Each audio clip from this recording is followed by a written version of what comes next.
quanto esse da Trindade. Vamos recapitular um pouquinho o que eu estudei na semana passada. Antes, se você não acompanhou o estudo, não se preocupe. Você pode procurar, tanto na minha página no Facebook, quanto também no YouTube, no meu canal. Meu canal é Leandro Quadros NT, abreviatura de Novo Tempo. Você pode entrar lá e o estudo vai estar disponível. E mais, eu estou preparando de presente para você o guia de estudos, tá? Vai ser num formato, diríamos assim, um mini e-book, para você ter as perguntas com os textos onde há as respostas que eu estou apresentando e alguns breves comentários também. Então você vai ganhar de presente, tá ok? Eu espero entregar isso para você já na próxima transmissão, que será na semana que vem. Eu estou digitando, estou preparando.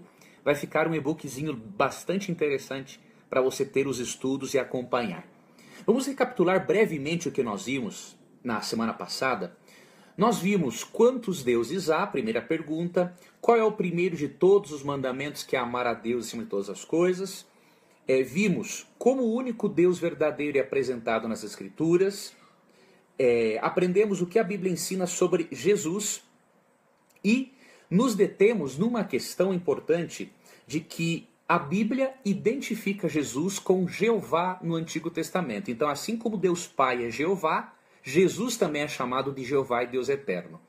Eu mencionei, nesta quarta pergunta, que existem pelo menos 7 evidências a favor da divindade de Cristo. E nós vimos uma, que foi a relação entre o nome Jesus Cristo com Jeová.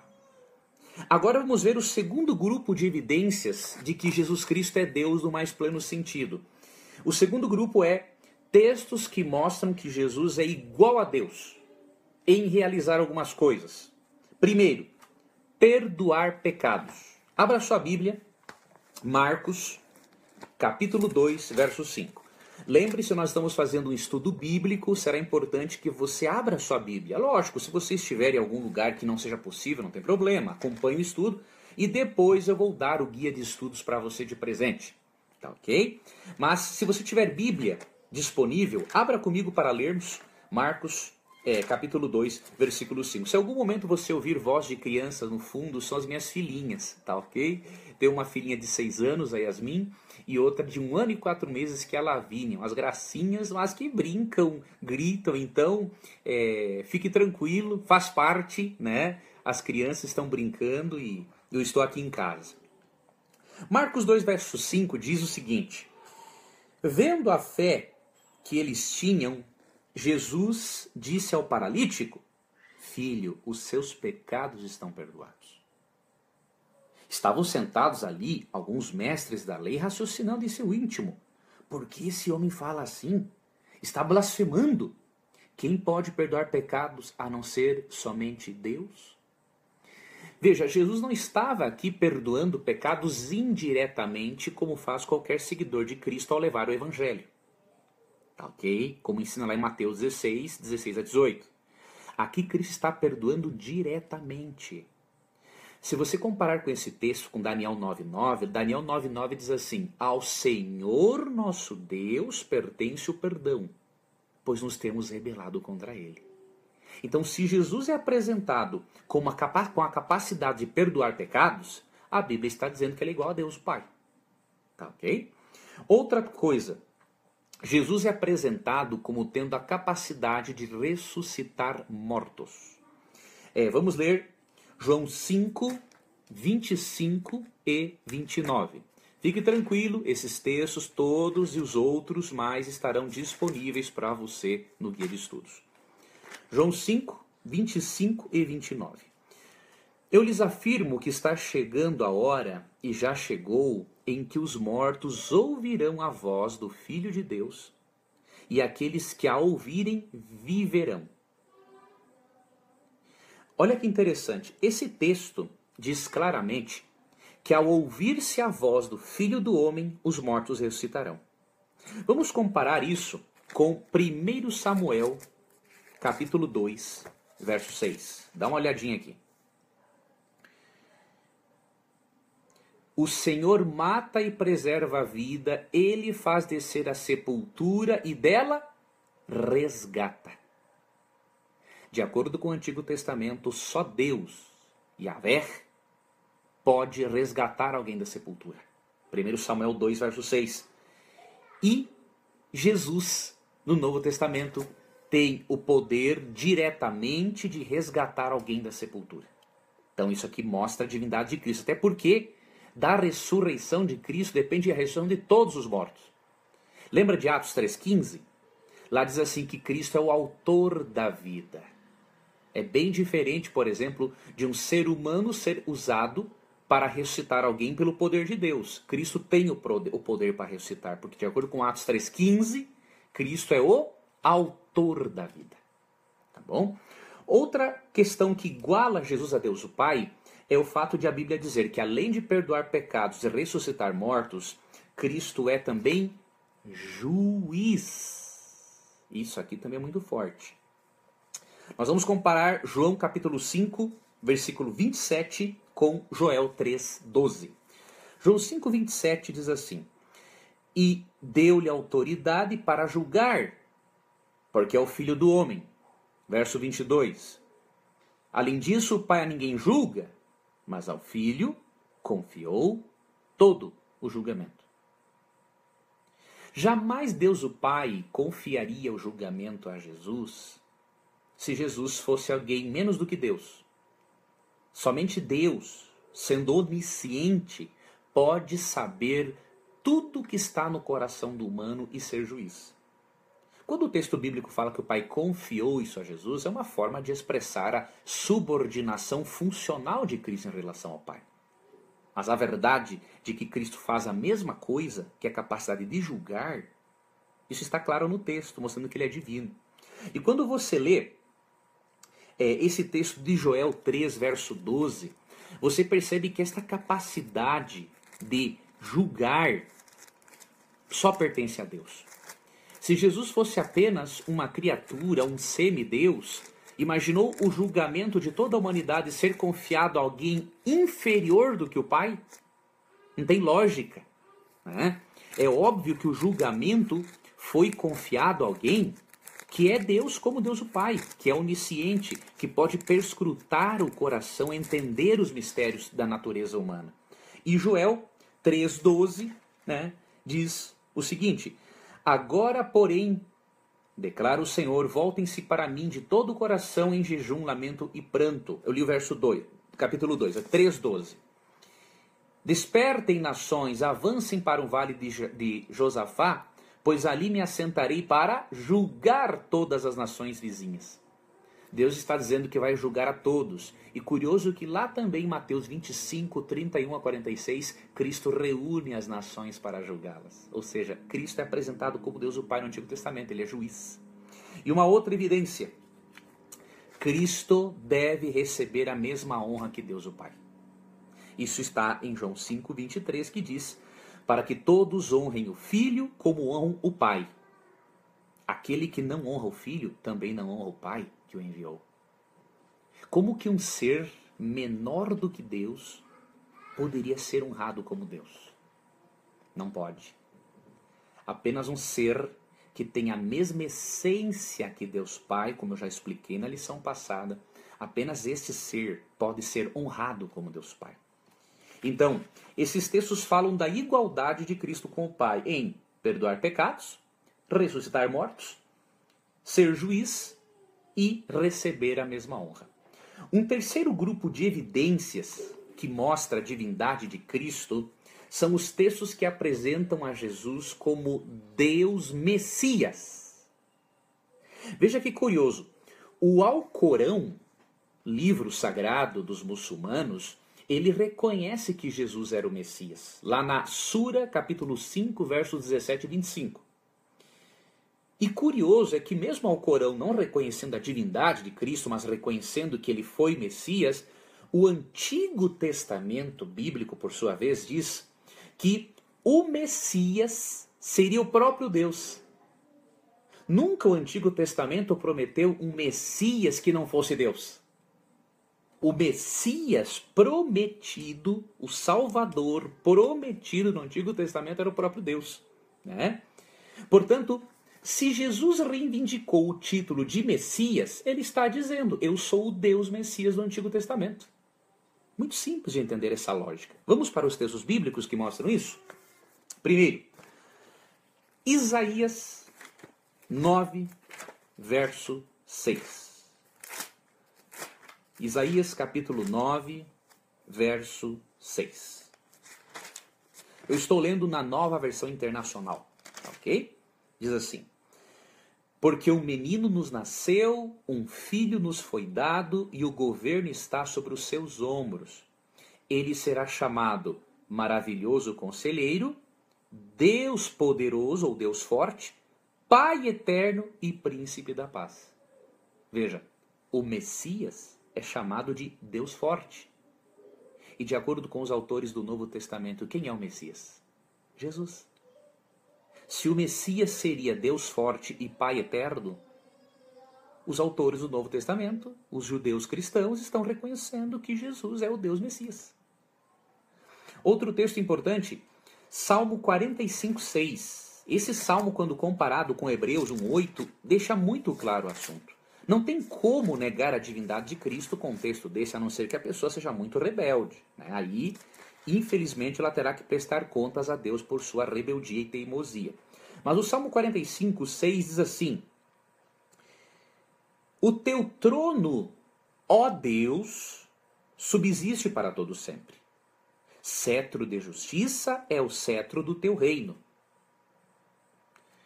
Veja, Davi falou que o trono de Deus, o Deus poderoso e todo-poderoso do Antigo Testamento, é para sempre. Sabe o que o autor de Hebreus 1:8 fez com esse texto do Salmo 45, 7? Na verdade, eu vou mais longe. Sabe como que Deus, o Pai, interpretou o Salmo 45, 7? 45, 6 e 7? Vou ler para você Hebreus 1:8. Mas a respeito do Filho diz: o teu trono, ó Deus, subsiste para todo sempre. Cetro de equidade é o cetro do teu reino.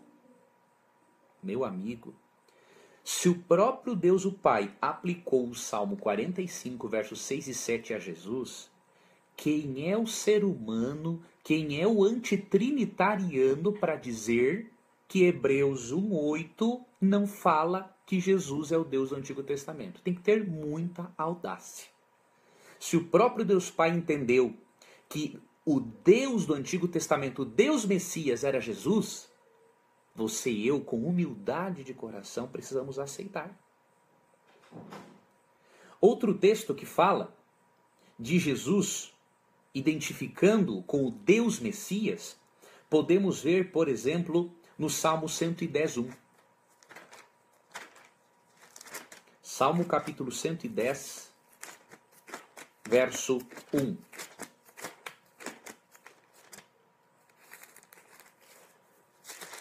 Diz o seguinte: darei graças ao Senhor de todo o coração. Não, 111, eu peguei, é o 110:1. O Senhor disse a meu Senhor: senta-te à minha direita, até que eu faça dos teus inimigos um estrado para os teus pés. Aqui você percebe um diálogo entre Deus o Pai e o Deus Messias. E quando você vai para Hebreus 1:13 e Mateus 22, 43 e 44, você percebe que a referência aqui é a Deus Pai falando para Jesus como Deus Messias e que ele seria também governante do universo com Deus Pai. Então veja, esses textos que mostram que o Deus Messias do Antigo Testamento é Jesus do Novo, também se constitui num grupo poderoso de evidências a favor da divindade de Cristo. O quarto grupo de evidências a favor da divindade de Cristo são os textos que mostram que Cristo aceitou a adoração. Esses textos são importantes para você também analisar. Só que antes de eu continuar, deixa eu dar uma quebrada aqui no gelo e só mandar mais alguns abraços para amigos que estão aqui nos acompanhando, né, nesse estudo bíblico. Um abraço também para a Maria Rocha, Para Sabrina Ribeiro, com certeza, Sabrina, você pediu oração, no final eu vou orar por você também, tá bom? Um abraço para Ilma Azevedo, que também está acompanhando o nosso programa, né?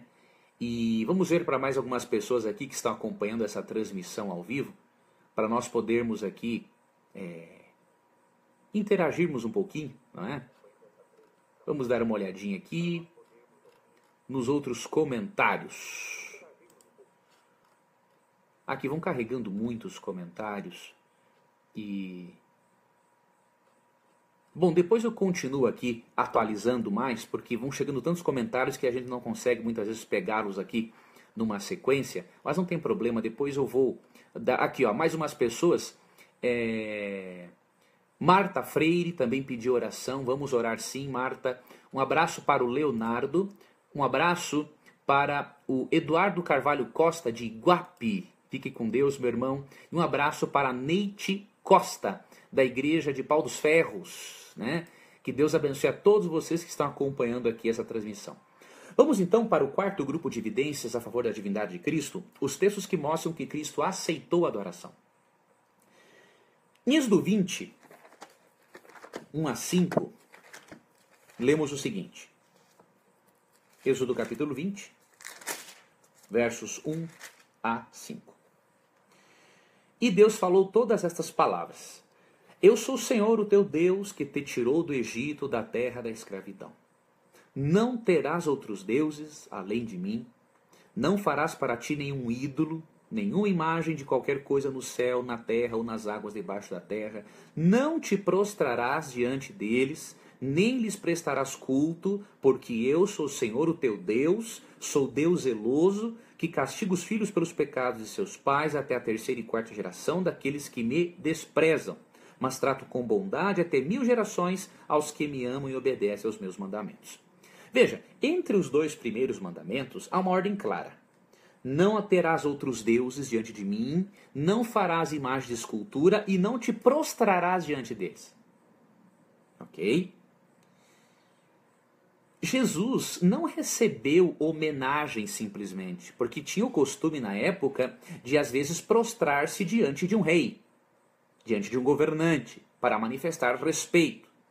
Mas em relação a Jesus não foi simplesmente isso, não. Quem diz que foi está distorcendo a Bíblia.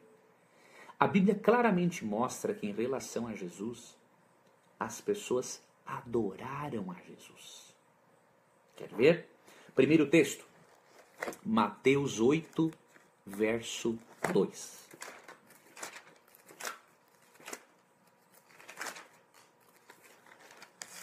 Mateus capítulo 8, 2 diz: Um leproso aproximando-se, adorou-o de joelhos e disse: Senhor, se quiseres, podes purificar-me. Claramente esse leproso, ele adorou a Jesus de joelhos. Não só prestou uma homenagem ou demonstrou respeito e reverência, não. Adorou de joelhos. Eu lhe pergunto, Jesus não conhecia Êxodo 20, 1 a 5, que diz que não é para prostrar-se diante de alguém a não ser de Deus, no sentido de adoração?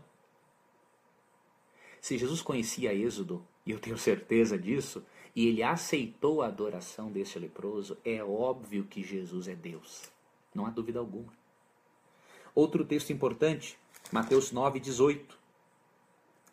Falava ele ainda quando um dos discípulos da sinagoga chegou, ajoelhou-se diante dele e disse: Minha filha acaba de morrer. Vem e impõe a tua mão sobre ela e ela viverá.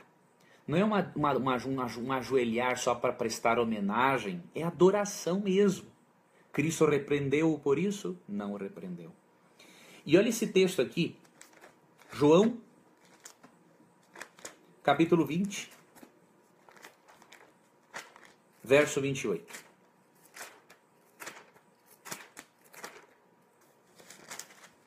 Outro texto muito importante que mostra Jesus aceitando a adoração. Disse-lhe Tomé: Senhor meu e Deus meu.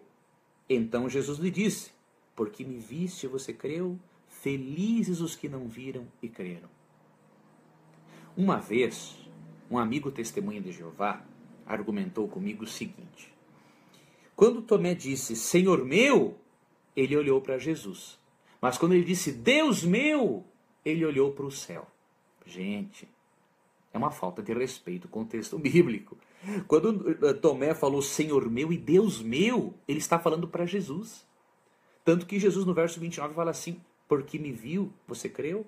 Porque me viu agora ressuscitado, você creu que eu realmente sou o Senhor, que eu sou Deus? Bem-aventurados aqueles que não me viram e que mesmo assim crerem que eu sou Deus Messias. Cristo não repreendeu Tomé por aceitar a adoração. Isso prova claramente que Jesus é Deus no mais pleno sentido. Tem mais textos sobre este grupo de evidências que eu vou deixar para você no Guia de Estudos Bíblicos, tá bom? Mas tem um quinto grupo de textos que mostra a igualdade de Jesus com Deus, o Pai. Quer ver um exemplo? Vamos fazer uma comparação aqui com alguns textos. Êxodo 20, 1 e 2, Deus disse, eu até li esse texto, Deus disse que ele libertou o povo do Egito e ele deu os mandamentos para eles. E em João 13, 34, Jesus fala assim que um novo mandamento vos dou, que vos ameis uns aos outros, assim como eu vos amei. Veja, será que uma simples criatura poderia dar um mandamento assim como Deus no Antigo Testamento? Você não pode alegar que Paulo deu alguns mandamentos de ordem pessoal, porque Paulo era um profeta inspirado e falava de acordo com a Bíblia. Cristo assumiu uma postura de realmente dar um mandamento novo, no sentido de aperfeiçoado. Não é? E outro detalhe muito importante, muitas vezes, Jesus diz assim, em verdade vos digo. Esta é uma afirmação dizendo que Cristo dizendo que tem certeza absoluta do que está dizendo, porque ele é Deus para dizer isso. Só ele pode fazer isso. Só ele pode realmente afirmar algo com toda a convicção, porque ele é Deus. Então ele é colocado em igualdade com Deus. Assim como Deus dá mandamentos no Antigo Testamento, Cristo dá mandamentos no Novo Testamento. Tá? E existem mais duas evidências que demonstram que Cristo é Deus no mais pleno sentido. Orações em nome de Jesus. Isso aqui é muito sério. Como que Deus ia permitir que você e eu, na oração, orássemos a alguém ou em nome de alguém, sendo que receber orações, escutar orações, atender orações é uma atribuição apenas de Deus. Vamos ver alguns textos. O primeiro, João 14, versos 13 e 14. E eu farei o que vocês pedirem em meu nome. Olha Cristo falando, eu farei o que vocês pedirem em meu nome, para que o Pai seja glorificado no Filho. O que vocês pedirem em meu nome, eu farei. Veja, Cristo claramente está dizendo que você pode orar a Ele e pedir para Ele, porque quando Cristo atende, o Pai também é glorificado. Querido, querida amiga, impossível Jesus ser menos do que divino. Se Ele recebe orações, se Ele pode atender orações, é óbvio que Ele é Deus. Outro texto, João 15, verso 7. Se vocês permanecerem em mim e as minhas palavras permanecerem em vocês, pedirão o que quiserem e lhes será concedido. E um outro texto, João 14, 6, muito conhecido, Jesus falou assim, eu sou o caminho, a verdade e a vida. Ninguém vem ao Pai senão por mim. É muita pretensão de uma criatura dizer, eu sou o caminho, a verdade e a vida. Não. Somente um ser divino pode aproximar a humanidade da divindade. Com sua divindade, Cristo aproxima Deus de nós. Com sua humanidade, Cristo aproxima-nos de Deus. Somente se Jesus for de dupla natureza, de vida humana, é que a salvação tem sentido. É apenas sendo a natureza de Jesus dupla, é que o céu e a terra podem ser ligados. A divindade e a humanidade podem estar se relacionando novamente. Cristo é a ponte sobre o abismo do pecado. De acordo com 2 Coríntios 5, 18 a 21, Cristo reconciliou-nos com Deus por ele ter pago a dívida que tínhamos para com a lei de Deus. Nada, alguém menos do que Deus poderia fazer uma obra assim. E o sétimo grupo de evidências a favor da divindade de Cristo é o uso que o Novo Testamento faz de parábolas que eram atribuídas a Deus no Antigo Testamento. Mas sobre isso nós vamos estudar na próxima lição. Nosso tempo já esgotou. E eu quero dizer uma coisa para você. Na próxima lição, além de eu ver com você esse último grupo de evidências da divindade de Cristo, eu vou ver com você uma outra coisa. Nós vamos começar a estudar sobre o Espírito Santo. Nós vamos ver provas bíblicas claras de que o Espírito Santo é Deus, é um ser pessoal, e não vai ter dúvida alguma, aquela pessoa sincera que fizer parte do estudo, não vai ter dúvida alguma de que o Espírito Santo é um ser pessoal que quer se relacionar intimamente conosco. Então eu aguardo a você para a nossa próxima transmissão. E eu queria finalizar agradecendo a você pela sua companhia. Queria finalizar dizendo para você não deixar de acessar o meu blog, leandroquadros.com.br. Lá nós temos muitos materiais interessantes que vão lhe ajudar a compreender mais a Bíblia. E eu quero aproveitar também para avisar você de uma coisa importante. Eu conheci uma livraria online de um amigo meu que mora em Santo André, um irmão da igreja, e ele disponibilizou nesta livraria alguns livros. E olha um livro interessante que eu vi nessa livraria dele. Como ensinar a doutrina da Trindade para as crianças. 13 lições para ensinar a doutrina da Trindade para as crianças. Se você quiser conhecer esse material, dá uma olhadinha lá. O endereço do site dele é lerstore.com.br. Eu até vou deixar o link para você, tá? Logo abaixo aqui dessa transmissão depois. Lerstore, ou ler, de ler mesmo, mudo, store.com.br. Tem outros materiais dele lá, obviamente, ele até revende livros meus também, mas eu quero destacar para você só esse material aí, se for do seu interesse, né? Como ensinar a lição, a doutrina da Trindade para as crianças em 13 lições, tá bom?